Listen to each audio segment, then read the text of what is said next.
Okay, this is Kevin Kearns, Always Pick Last, Chapter 8 now. For the remainder of the school year, I became Mr. Invisible, skulking down the halls, one shoulder almost touching the lockers on one side so that I only had to watch out for one flank, not both. I still got bumped a lot, but more than most kids. Books and papers flying. Each time, I would just wait until that particular tormentor moved on, and then I would pick up my mass of torn papers and footprint marks all over them. My teachers noticed that I was turning in less than pristine homework, yet they never said anything. I paid only enough attention in class to not get called on, and when a teacher did call on me, I would mumble my answer. My homeroom teacher stuck it out the longest, asking me to repeat myself until she could finally hear me. But by the end of May the 1st, I had worn her down to the point that she seemed relieved that she could pass me along to the next grade and I would be someone else's problem next year. The first day of summer vacation used to be one of my favourite days of the year. The summer of 1979 saw images of our Revere Beach outings, the MDC Big Pool, and picking ruby red raspberries from little Mr. Cecily's garden go down the toilet. Now, it felt more like the beginning of guerrilla warfare, and Dartmouth Street was now the war zone. Every morning when I looked out during the scorching hot days, I wondered two things. How are we going to survive without Dad? And who will torture or embarrass me today?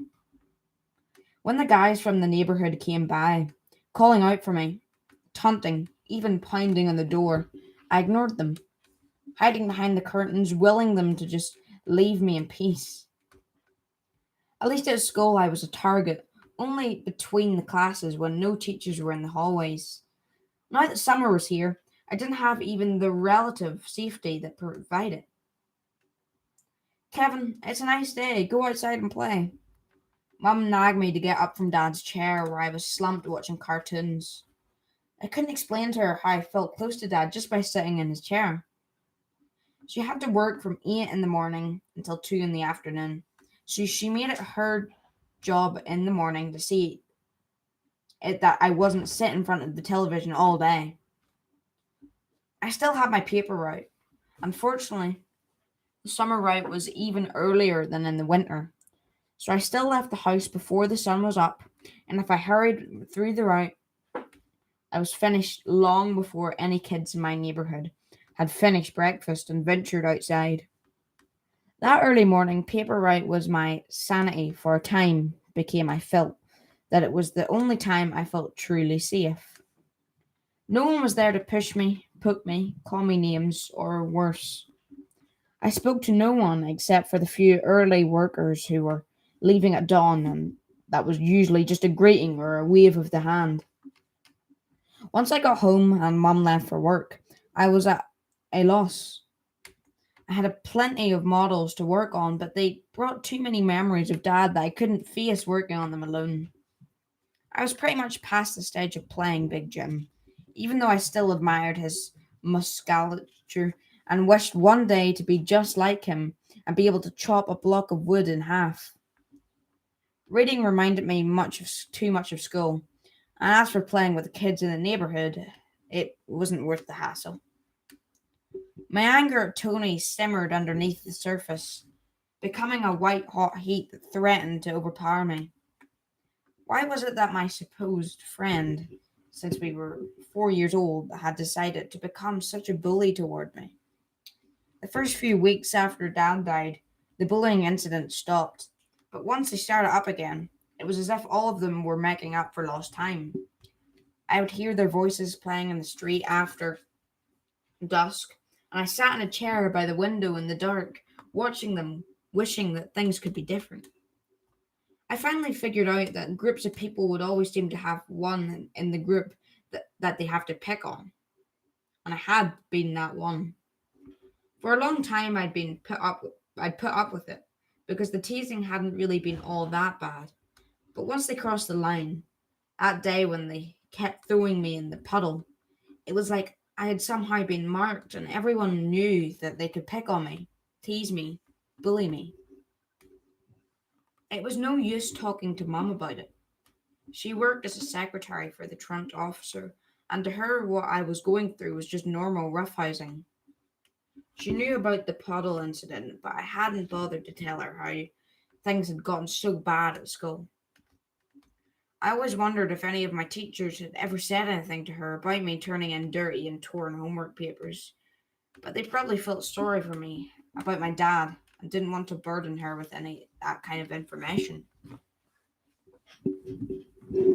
My 13th birthday arrived, and while I managed to numb my pain about Dad dying with regard to everyday things, this was one I couldn't stuff down into a deep enough or dark enough place that it wouldn't trouble me. Mum looked at me at breakfast and said brightly, "Shall we get your cake from Elm Street Bakery like we did last year?" I just looked at her. "Come on, Kevin. You turned 13 today. We can get you a cake and if you like. We can go to the Brown Jug for pizza tonight." My throat was really tight, and at first I couldn't talk, so I swallowed really hard. "I'm not celebrating my birthday." "Sure you are." "No, I'm not." "Listen, I know it's really hard, but Kevin, your dad wanted you to celebrate." And with that, she got up from the table, picked up the phone, and dialed the number for the bakery. I listened to her order my favorite cake, chocolate fudge. I shook my head. I wasn't going to eat it. She could buy 100 cakes. I was never going to eat cake again. Leaving my cereal bowl on the kitchen table, I slouched into the living room, turned on the television, and sat in Dad's chair, and just gave myself over to missing him. Maybe I had to try too hard to just be tough. Perhaps if I let myself just miss having him around, it wouldn't be so hard. For the first time in weeks, I cried just a little bit. But everything that had happened since the funeral had toughened me so much that I found no relief in crying. It just made me feel hot and miserable. The only thing that would make me feel better was to have my dad back.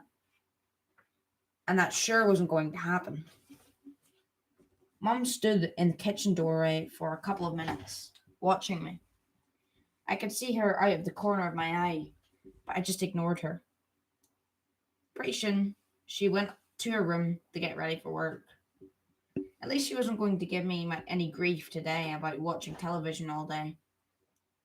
I should have a birthday every day.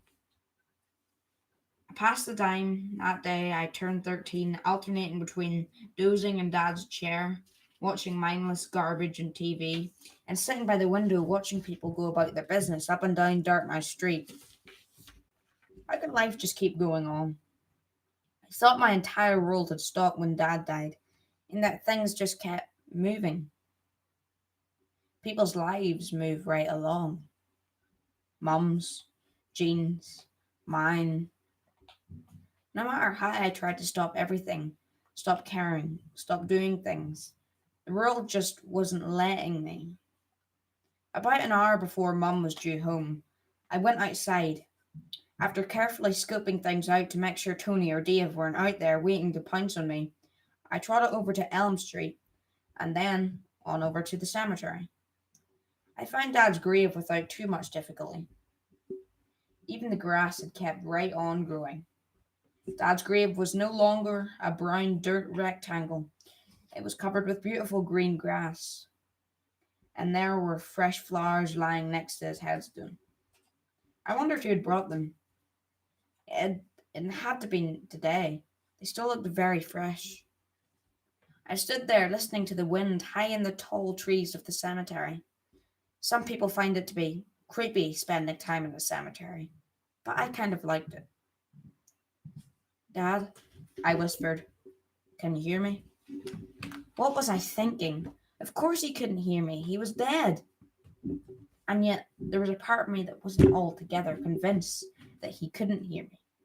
Somehow I felt closer to Dad, here than anywhere else, except perhaps in his chair. But I knew if Mum caught me talking to Dad in his chair, she would take me to a shrink for sure. So how long does it take to grow up and be someone like you? Huh, Dad? Everyone liked you, admired you.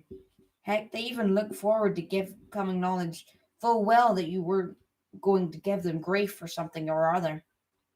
I can't even walk down the hallway at school without some character punching me in the gut, knocking my books out of my hands, or tripping me in the cafeteria.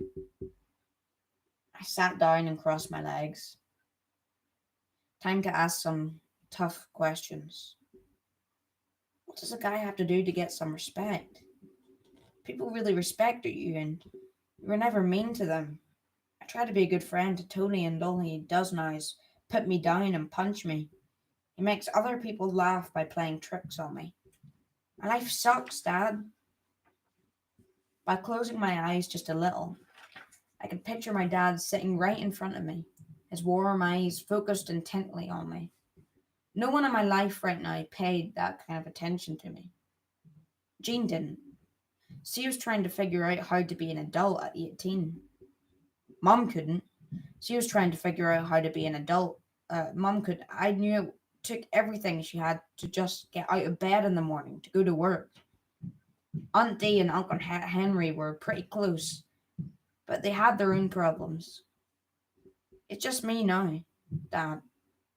I don't know how to do it. I need you to help me figure out how to grow up. My voice broke at that point, and I cried for the second time that day. This time it was a little easier. I could almost imagine my dad's arms coming around me and just holding me, letting me get it out of my system. He never thought less of me if I showed any kind of weakness like crying. I never felt that I wasn't living up to his name when I was always picked last for baseball or softball. He was proud of me, no matter what. I could just about hear him say, Kevin, I love you no matter what. You're my kid. Why wouldn't I be proud of you? How am I going to do it, Dad? How can I find my way without you? The sound of that question echoed through the trees and left me with just the whisper of the breeze for an answer. I would have to find my own way. Thanks, Dad. Maybe I'll see you tomorrow. I promised myself from that day on, unless I was out of town, I would go and talk to my dad in the cemetery every day. I needed some connection with Dad, and this was it. Back at the house, I got home after Mum. Her face looked worried until she saw me, and then its frown lines eased into a relieved smile. So you're home? Yeah, I went for a walk. Good, I'm glad you went outside for a bit. Did you see anyone? What she was really asking me was if I had done anything with the neighborhood kids. Not likely. No, I didn't see anyone. I just walked. I don't know why I didn't tell her I'd gone to see Dad at the cemetery. Maybe it would freak her out, though the more I thought about it, the more it made sense that the flowers I had found there had come from her. I got your cake. My sign was loud enough for her to hear. I told you not to. Well, Auntie Dee and Uncle Henry are coming over. We'll just have sandwiches and cake here since you don't feel like going out tonight. That was an okay compromise. I really didn't want to go out, but having my aunt and uncle over wasn't a problem. Is there anyone else you're going to invite? I didn't even bother to answer that question and walked out of the kitchen. Who was she kidding? Who would I invite? Every friend I ever had turned into either a moron or a bully. No, I was as friendless as a kid could get. But I wasn't going to feel sorry for myself again today. My talk with Dad had helped me a little bit. Dinner with Mum, Jean, and my aunt and uncle turned out to be fine. I kept wishing I could see Dad just once more, and that's what I wished when Mum made me blow out the candles on my cake. But I still refused to eat the cake. Even when I saw the pain in Mum's eyes, I just couldn't do it. I was 13 today. So what? I was also fatherless. Why would I eat cake? Mum gave me a box to open. Mum, I said no cake and definitely no presents. She looked at me steadily, still holding out the small box. I think you'll want to open this one. Her voice let me know I wasn't going to get out of opening this gift.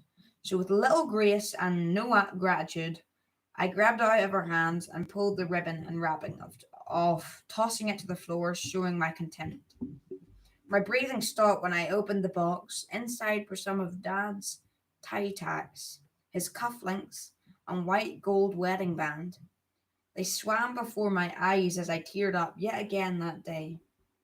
What could I say now? I'd been a total ass to my mum.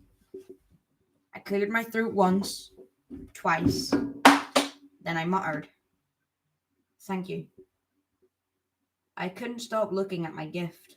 I hadn't wanted anything for my birthday, but I sure wasn't going to turn this one down. Auntie D, pretending there was nothing wrong, pressed another small package into my hand. Here, Gavin, open this one too. Still numb with emotion, I opened her gift and saw a gold chain necklace. I looked up at her in some confusion. We figured you couldn't wear your dad's ring on your hand yet, but you could wear it on this. Together we strung Dad's ring onto the gold necklace, and then she fastened it at the back of my neck. It was just long enough that I could hide the ring beneath the collar of my shirt. Thank you. It's perfect. I couldn't think of anything else to say. This really was the perfect gift for me on this miserable day. I couldn't have Dad back, but perhaps my wish had come true to some extent. I had one of my dearest mementos of him right up against my heart. 2 weeks after my birthday, I was invited to stay with my cousins.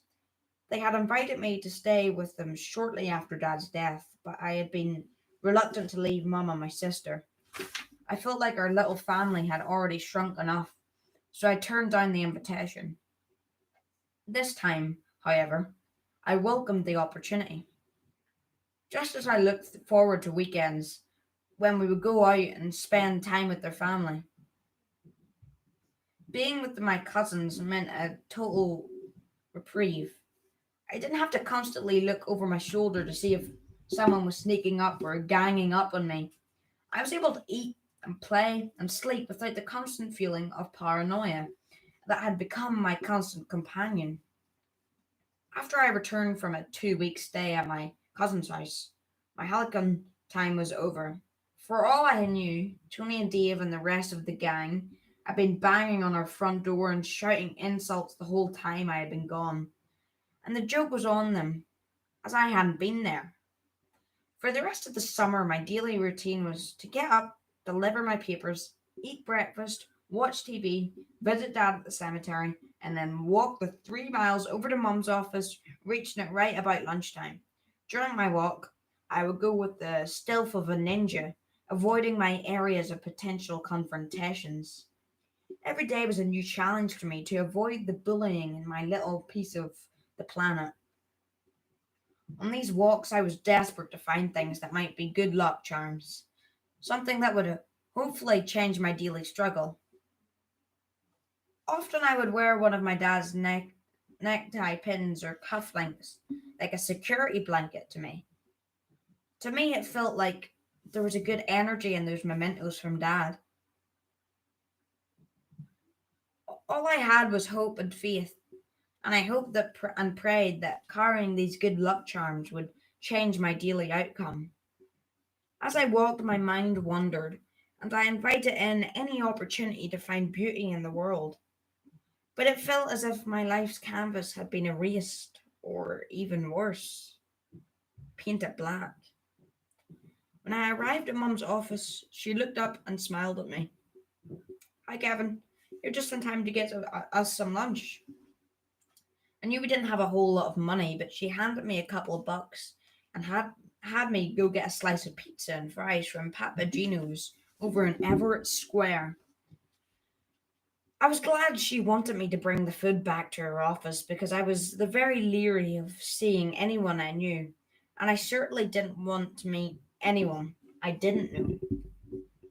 Every time I would meet someone new, my 13-year-old brain would leap to, how is this person going to humiliate me?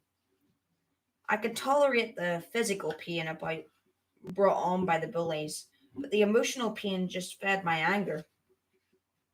When I stopped to think about things, I really did worry that my all encompassing suspicion of the world wasn't really healthy. But in my mind, any place I was alone wasn't safe. Back at Mum's office, we set out the pizza and fries and ate together. Mum had stopped asking how my days were going because it was pretty much the same answer. Okay, I guess. I told her about how the neighborhood kids would come up to the door and shout things at me because they knew I was home and alone, and they just gave me her standard response. They're just being kids. You should go out and play with them. Right. And I should just jump into a river full of piranha and be equally safe. Dad had been my confidant, the one I shared all my fears and dreams with him. I could bare my soul, and he never looked at me as if I were somehow lacking. Mum, on the other hand, looked at me as if something were wrong with me. She held me, she comforted me, but she was totally at a loss when it came to helping me figure out how to be a normal boy in this jungle of life. So for the final few weeks of that summer, I would do my paper route, visit Dad in the cemetery, and go have lunch with Mum, and wait until it was time to drive home with her. Each afternoon, when we pulled up to the house, I would think, good, now it's only a few hours until dinner and bed. Maybe tomorrow will be a better day. That summer was the longest of my life. I didn't want to play ball. Why would I? I sucked at it, and everyone knew it. Each time Mum suggested I only spend time with the neighborhood boys. If we were playing an organized game, they won't pick on you then. You'll be too busy, right? Right, Mum, just what I needed. More shame and guilt because I couldn't hit or catch the ball. I never voiced these objections. She didn't understand. She couldn't understand. Mum had absolutely no idea how much growing up for a boy was like having these among savages. Mum gave me her boys will be boys speech, or she could just would just tell me to explain to my persecutors, how much their actions bothered me. She has no idea that using my words virtually guaranteed that I'd be permanently branded an idiot.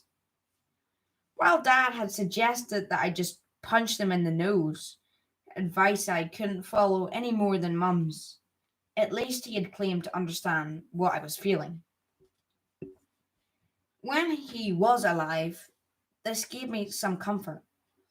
I figured I would learn from Dad as I navigated the shark infested waters of being a boy in my neighborhood. I did not have the necessary tools to deal with this at my age. Who did? I'd been the center of my dad's world, and he was the center of mine. Now, the one person I depended on for guidance was gone, and I didn't know where to turn. I was a nice boy. Everyone would say that. So, why is this happening to me? I go to church, I pray, and still this happens. I never once thought about picking on someone or making someone feel smaller than me. It was not in my nature. I just wanted to fit in and get along. My hatred for bullies grew daily. Deep down, I knew that the searing hot anger was a very negative emotion, but I didn't know how to get past it. The weekend before school started, I asked Mum if there was anything I could do to earn a little extra spending money. Sure, Kevin. I was planning on painting the back porch. I have the paint already, and you know where the brushes are. I could tell Mum was relieved that I wanted to do something other than sit in front of the television today. I got the paintbrushes, remembering the last time they'd been used in the front porch. I'd helped Dad paint the front porch almost exactly a year before. Mum met me on the back porch with 2 cans of paint. Here you go. This should be plenty to get the job done. She hovered for a few minutes, watching me open 1 can of grey paint and then carefully stir it with the wooden stir stick, just as Dad had shown me. Once she was satisfied that I knew what I was doing, she said, "Okay, well, I'll be inside if you need me." I stared at the back door, knowing that I needed to get that painted first so it wouldn't be dry by the time anyone wanted to come out. There's something really therapeutic about painting. You have a worn, tired piece of wood that has definitely seen better days, and cover it with a coat of paint, and immediately it looks better, brighter, almost as if it was new again. The job was about half done when I realised that I had an audience. Great. Don Blaylock was watching me work. I ignored him as well as I could. Part of me wanted to just say, "Hi Don, how's it going?" We used to be real good friends a few years back. We both made aeroplane models and had spent hours side by side working on our models together. But then something changed and I became the target for every bully in the neighborhood, and it was no longer cool for people like Don to hang out with me. As I kept working, I could tell that Don's intentions were not good.